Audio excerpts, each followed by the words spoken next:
नमस्कार दोस्तों, welcome to Saurabh education YouTube channel. मेरा नाम है टेकचंद और आज हम एक डिजीज़ के बारे में पढ़ेंगे जिसका नाम है हंटिंगटन्स डिजीज़, एचडी डिजीज़। ठीक है, ये करंटली न्यूज़ में है क्योंकि इंडिया के अंदर जो पेशेंट है इस डिजीज़ के, वो डिमांड कर रहे हैं कि इस डिजीज़ को क्या है, एक रेयर डिजीज़ में कंसीडर किया जाए, क्योंकि इंडिया के पास एक पॉलिसी है, national policy for rare disease 2021, जिसके अंडर में इस डिजीज़ को रेयर डिजीज़ के अंडर में आने से क्या बेनिफिट हो जाएगा कि जो पेशेंट हैं इसके, उनको फाइनेंशियल सपोर्ट मिल जाएगा। ठीक है, क्योंकि जो रेयर डिजीज़ होती हैं उनमें बहुत ज़्यादा कॉस्टली ट्रीटमेंट हो जाता है, तो उसी के लिए जो इंडियन जो पेशेंट्स हैं वो डिमांड कर रहे हैं इस चीज़ का।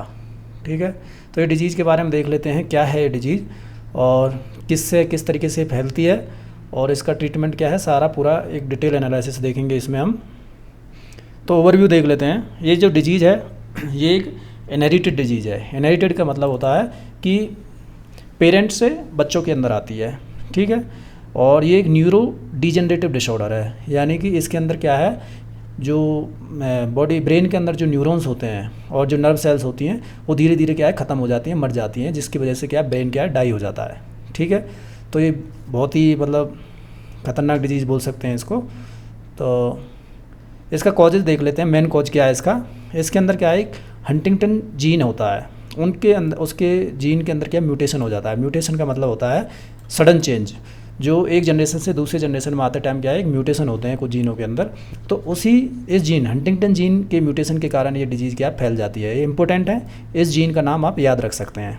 ठीक है, और इसका अंदर और भी देखते हैं, CAG रिपीट एक्सपेंशन होता क्या है, इस जीन में म्यूटेशन के कारण जो CAG है, एक ट्राई न्यूक्लियोटाइड होता है, ये बेस पेयर्स होते हैं और इस बेस पेयर्स के कंटिन्यू रिपीटेशन के कारण क्या है, हमारा एक हंटिंगटन एक प्रोटीन होती है, वो ज़्यादा मात्रा में बन जाती है बॉडी के अंदर, और जिसकी वजह से क्या है, हमारे जो ब्रेन सेल्स हैं वो डैमेज होना शुरू हो जाते हैं। तो यही होता है इस डिजीज़ के अंदर। CAG, इसका नाम ध्यान रख सकते हैं आप, CAG ट्राई न्यूक्लियोटाइड्स यानी कि बेस पेयर्स होते हैं। ठीक है, तो इसी में रिपीटेड एक्सपेंशन के कारण ये डिजीज़ होती है। अच्छा, तीसरा एक और है, ऑटोसोमल डोमिनेंट इनहेरिटेंस है, यानी कि अगर पेरेंट्स में अगर ये डिजीज़ है तो बच्चों में आने के जो चांसेस हैं बहुत ज़्यादा हाई होते हैं, यानी कि 50% चांसेस होते हैं। इसमें मेल और फीमेल से कोई फ़र्क नहीं पड़ता है, ये ऑटोसोमल डोमिनेंट इनहेरिटेंस है। इसमें चाहे पेरेंट मेल हो, यानी कि मदर और फादर से कोई फ़र्क नहीं पड़ता है, यानी पेरेंट के अंदर है तो बच्चों के अंदर क्या बहुत ज़्यादा हाई चांसेज हैं, 50% चांसेज है। तो आप देख सकते हो ये कितनी जो डिजीज़ है वो बहुत ज़्यादा भयानक डिजीज़ होने वाली है। ठीक है, तो इसके सिम्टम्स देख लेते हैं। इस डिजीज़ के अंदर क्या होता है, जो अगर आप ये सोच सकते हो कि अगर सारा सब कुछ जो बॉडी है जो कंट्रोल होती है ब्रेन से, अब ब्रेन के ही न्यूरॉन्स वगैरह और सेल्स वगैरह सब डैमेज होना शुरू हो जाएंगे तो हमारा जो बॉडी है पूरी तरह से क्या पैरालिसिस की तरफ बढ़ना शुरू हो जाएगा। तो इसके अंदर सबसे पहले जो डेवलपमेंट होता है सिम्टम्स में, वो होता है जो पर्सन्स का जो मूवमेंट है वो रेस्ट्रिक्ट होना शुरू हो जाते हैं, चलना फिरना। उसके बाद सोचने की क्षमता जो कम हो जाती है, इमोशंस लेस हो जाता है वो, और धीरे धीरे ये सिम्टम्स और क्या बढ़ना शुरू हो जाते हैं। तो मूवमेंट डिसऑर्डर में एक कोरिया करके एक टर्म है, इसको आप याद रख सकते हैं, जिसके अंदर क्या होता है, इनवॉलंटरी जर्किंग, मतलब एकदम से बॉडी के अंदर जर्किंग होगा, ट्विंचिंग होगा और डांस लाइक मूवमेंट्स अपना बॉडी अपना शुरू कर देगी। ठीक है, अदर मोटर प्रॉब्लम्स क्या है, लेटर स्टेजेस में क्या है, हमारा जो बॉडी की जो मसल्स हैं वो स्टिफनेस शुरू हो जाएंगी, बैलेंस बनाने में मुश्किल होगा, चलने में मुश्किल होगा, स्वेल करने में मुश्किल होगा और बोलने में भी मुश्किल होगा। ठीक है, तो ये लेटर धीरे धीरे डेवलपमेंट्स होते हैं ये बीमारी के अंदर। और कॉग्निटिव डिक्लाइन, यानी कि और इसमें क्या चेंजेस आते हैं वो देख लेते हैं। डिसीजन मेकिंग में दिक्कत आएगी इनको। ठीक है, न्यू इन्फॉर्मेशन को लर्न करने में दिक्कत आएगी, फोकस करने में दिक्कत आएगी, मेमोरी लॉस हो जाएगा। ठीक है, और ऑर्गेनाइजेशनल स्किल्स जो हैं वो सब धीरे धीरे ख़त्म हो जाएंगी, और धीरे धीरे बंदा क्या है अपना ज़्यादा मतलब ये साइकेट्रिक की तरफ बढ़ना शुरू हो जाएगा। ठीक है, डिप्रेशन में चला जाएगा, मूड स्विंग होना शुरू हो जाएगा, पर्सनैलिटी में चेंजेस आने शुरू हो जाएंगे। ठीक है, और सुसाइड की तरफ भी जा सकता है।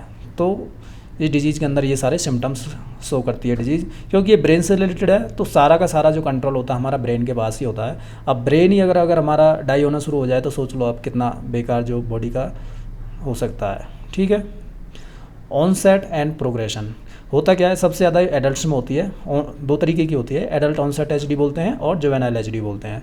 एडल्ट के अंदर जो 30 से 50 साल के बीच में जो होती है डिजीज़ और सिम्टम्स शो करती है। एक जुवेनाइल एचडी होती है, ये कॉमन नहीं है, ये डिजीज़ लेस कॉमन है, और इसका जो बच्चों के अंदर जो ये डिजीज़ होती है वो बहुत ही कम कॉमन है, और इसके अंदर क्या है, सीजर्स वगैरह आते हैं बच्चों में, ठीक है। उसके बाद है प्रोग्रेसिव नेचर। धीरे धीरे ये डिजीज़ क्या है, कई सालों में बढ़ते बढ़ते बहुत ज़्यादा वो हो जाती है, वर्सन हो जाती है, और जो उसकी जो पेशेंट की जो केयर करने में उनको हेल्प लगनी शुरू हो जाती है, ठीक है।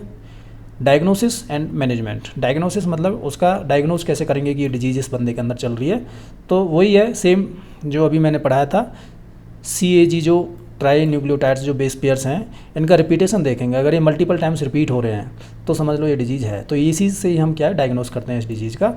और एक HTT जीन है जो अभी मैंने पढ़ाया था, इसके जीन के बारे में हम थोड़ा स्टडी करेंगे तो पता चल जाएगा कि ये डिजीज़ इस बंदे के अंदर है। ट्रीटमेंट, इसका एक्चुअल में कोई ट्रीटमेंट नहीं है, इसका सिर्फ मैनेजिंग सिम्टम्स हैं, यानी कोई भी सिम्टम्स आ रहा उसी को हम उसी हिसाब से उसको मेडिसिन प्रेस्क्राइब करते हैं, बस वही ट्रीटमेंट है इसका। एक्चुअल में कोई मेडिकेशन इस तरीके का कोई भी अभी तक का कोई भी ट्रीटमेंट नहीं आया है, ठीक है। तो सोच सकते हैं कितनी क्रूशियल डिजीज़ है। प्रोग्नोसिस यानी कि जो बचने की जो ये कैपेसिटी है डिजीज़ के अंदर वो बहुत ही कम है, 10 से 30 साल के अंदर जो पेशेंट है वो डाई कर जाता है जनरली, ठीक है। और जो ज़्यादातर जो सिम्टम्स जो शो करता है वो pneumonia, heart disease and life expectancy, इनकी वजह से क्या है, हार्ट डिजीज़ आ गया, न्यूमोनिया हो गया, बड़ी बड़ी जो डिजीज़ है बॉडी के अंदर आ जाती हैं, जिसकी वजह से जो लाइफ जो एक्सपेक्टेंसी है वो बहुत ही कम हो जाती है, ठीक है। तो आप देख सकते हो इसके अंदर जो वेंट्रिकल्स जो होते हैं ब्रेन के अंदर, उनका जो साइज है ये इस तरीके का हो जाता है, ये नॉर्मल ऐसे ही रहता है, तो इनका क्या एनलार्ज हो जाते हैं। इसकी वजह से क्या है, हंटिंगटन डिजीज़ के अंदर क्या पूरा ब्रेन का डैमेज होना शुरू हो जाता है, ठीक है। ये डिजीज्ड ब्रेन है, ये नॉर्मल ब्रेन है, आप देख सकते हो कितना अंतर है, ठीक है। तो इतना ही था इस डिजीज़ के अंदर। तो आप सोच सकते हो कि इस डिजीज़ इतनी ख़तरनाक है, इनका ट्रीटमेंट भी बहुत महंगा है, तो इसलिए इस डिजीज़ को क्या है एक रेयर डिजीज़ में कंसीडर करना ही चाहिए, और गवर्नमेंट को इसके बारे में थोड़ा सोचना चाहिए। थैंक यू, जय हिंद।